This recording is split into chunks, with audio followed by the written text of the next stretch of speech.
Amados hermanos, recordar las vidas de los santos es como ver al Evangelio aconteciendo en la vida, en la historia, en los distintos pueblos, culturas y circunstancias. Recordar la vida de los santos, leer vidas de santos, ver las buenas películas que las hay sobre los santos, nos hace un bien muy grande. Nos instruye sobre cómo vencieron las tentaciones, cómo se mantuvieron en la esperanza, cómo cultivaron las virtudes y especialmente cómo en medio de todo eso buscaron la fidelidad. No fue fácil para ellos, tampoco es fácil para nosotros, pero nosotros nos beneficiamos del ejemplo de ellos.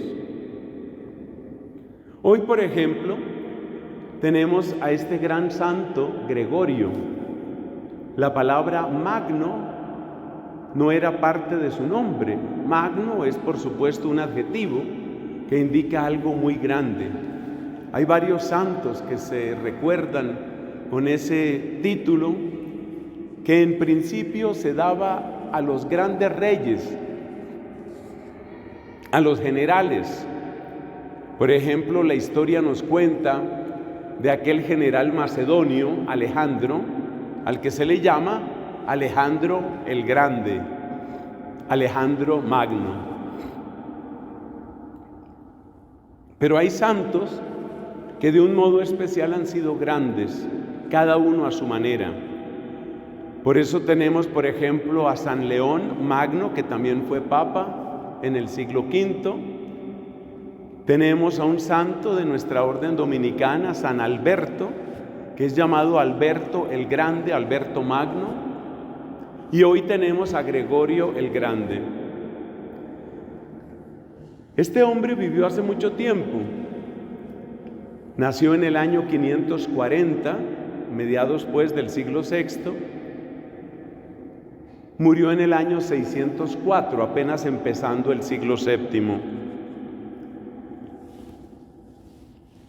Él fue como un don de la providencia, yo me atrevo a decir, porque son tan diversas y tan hermosamente complementarias las cualidades que tuvo este santo, que uno puede decir que fue como formado por Dios para ese momento tan particular que vivía la Iglesia y que vivía la misma ciudad de Roma.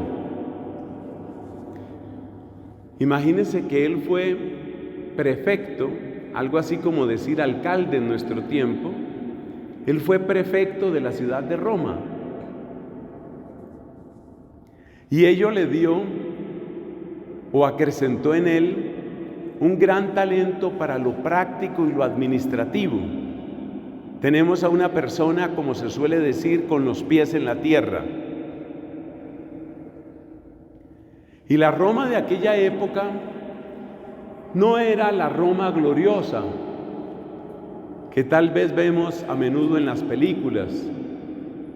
Más bien, la situación de la ciudad misma de Roma era pobre y amenazada.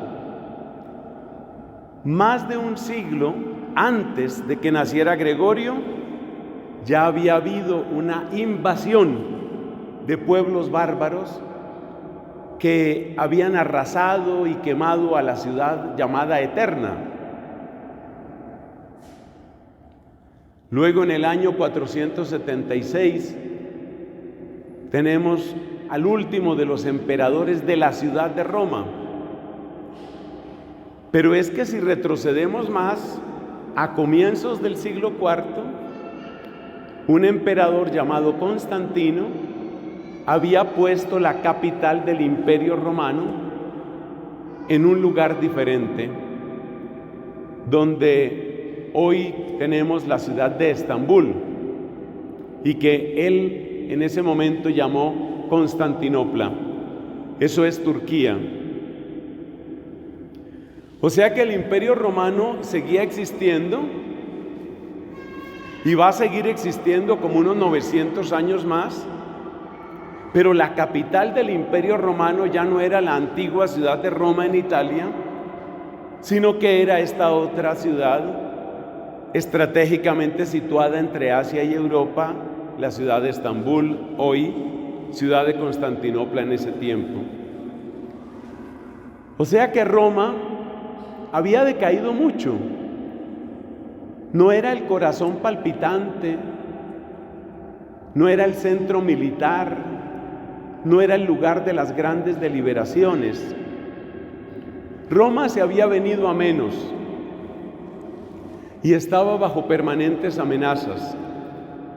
Esa fue la Roma en donde él realizó la labor de prefecto, que repito, equivale a lo que hoy más o menos es un alcalde, y lo hizo muy bien.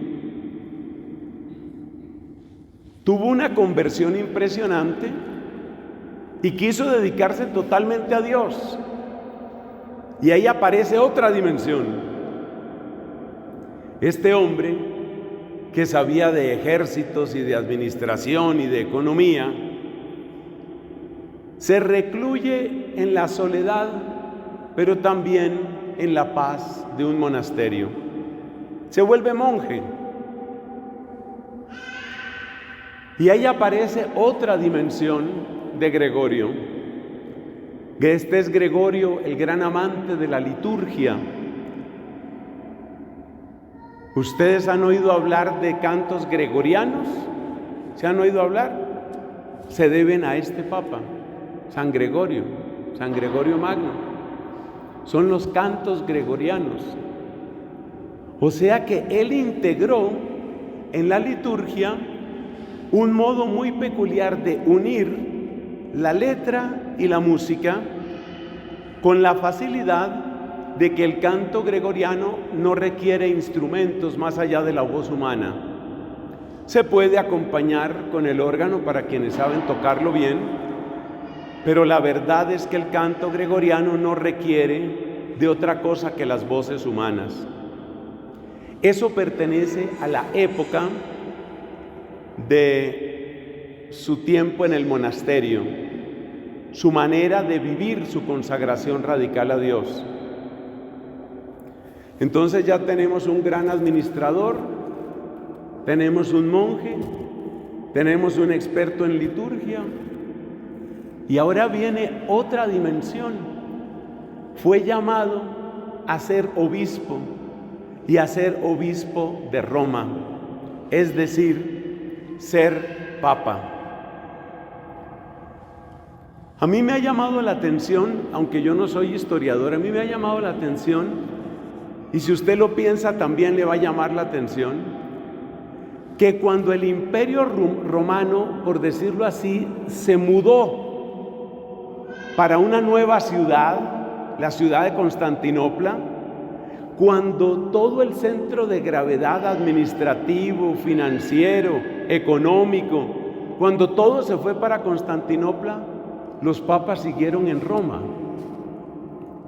Y esto es importante recordarlo, porque hay gente que no cesa de acusar a la Iglesia Católica de estar dependiendo del poder civil, del poder estatal, de los poderes de este mundo. Gregorio Magno es la muestra de que no es así.